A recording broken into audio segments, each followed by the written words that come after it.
Hi, my name is Moshay Loren, and I am a survivor. My journey through domestic violence started when I was 14 years old. I was in high school and I had moved to Willingboro, New Jersey, where I met my daughter's father, and he and I started dating. He was like the jock of the school, so he was really, really popular. I wasn't so popular. Internally or externally, I just wasn't popular.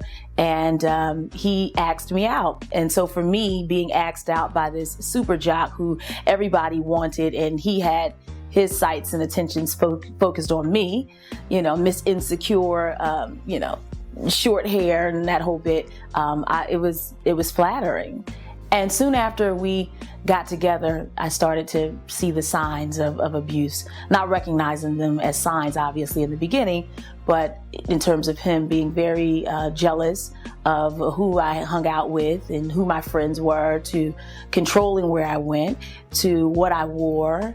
At the time, for me, it was just his way of showing me attention. After maybe 4 years into this, I started to realize that I was in an abusive situation, but I was still in denial, so to speak, because I was still justifying the abuse as a form of love.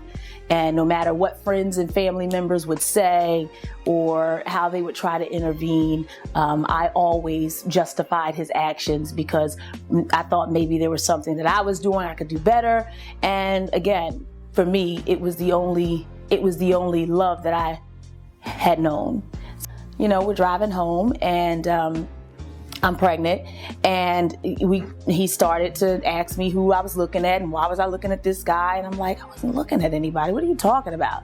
So then an argument ensues, and it got, it escalated, and then finally as he was driving, he used his backhand and he turned around and he hit me from the driver's seat to the passenger seat with his backhand, hit me so hard that my front tooth here, this front tooth, the one to the left, it touched my gum. That's how far back it was. It almost fell out, but it didn't.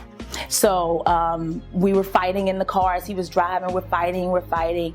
And then he kind of reached over, opened the car door, and he pushed me out the car. And it was moving. And that was the straw for me, because I was pregnant at the time with my daughter, and I'm like, I gotta get out of here. I can't do this, because at this point I had more than just me to worry about. I had, the life of this unborn child.